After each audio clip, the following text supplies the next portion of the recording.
నమస్తే, welcome to Pallavi TV. దేశంలో స్వచ్ఛమైన పర్యావరణ హితమైన రైలు ప్రయాణం దిశగా ఒక ముఖ్యమైన ముందడుగు పడింది. భారతీయ రైల్వే తాజాగా తొలి హైడ్రోజన్ రైలుకి ఆమోదం తెలిపింది. హర్యానాలోని జింద్ సోనిపట్ మార్గంలో శుక్రవారం ట్రయల్ రన్ నిర్వహించగా ఇది విజయవంతంగా పూర్తయింది.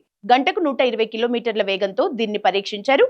మిగతా పనులు పూర్తయిన తర్వాత త్వరలోనే ప్రయాణికులకు అందుబాటులోకి తీసుకురానున్నారు. హర్యానాలోని జింద్ సోనిపట్ మధ్య దీన్ని నడపనుండగా ప్రపంచంలోనే అత్యంత పొడవైన శక్తివంతమైన హైడ్రోజన్ రైలుగా దీన్ని చెప్తున్నారు. దీంతో హైడ్రోజన్ రైళ్లను తీసుకొచ్చిన జర్మనీ, జపాన్, చైనా, అమెరికా వంటి దేశాల సరసన భారత్ కూడా చేరింది. అయితే ఈ రైలులో 10 కోచ్లు ఉంటాయి. 1200 కిలోవాట్ల hydrogen fuel cell propulsion system తో నడుస్తుంది.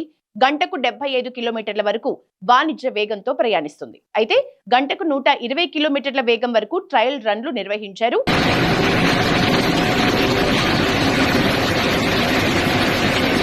ఈ రైలు సెట్ లో 2 డ్రైవింగ్ పవర్ కార్లు ఉండగా ఒక్కొక్కటి 1200 kV శక్తిని ఉత్పత్తి చేస్తుంది. మిగిలిన 8 కోచ్లు ప్రయాణికులకు అందుబాటులో ఉంటాయి. ఈ ట్రైన్ లోపల హైడ్రోజన్ నిల్వ సిలిండర్లు, ఫ్యూయల్ సెల్ వ్యవస్థలు, బ్యాటరీలు, నియంత్రణ వ్యవస్థల్ని ఉంచడానికి ప్రత్యేక స్థలాలు ఉంటాయి. హైడ్రోజన్ ఫ్యూయల్ సెల్ టెక్నాలజీతో ఈ ట్రైన్ పనిచేస్తుంది.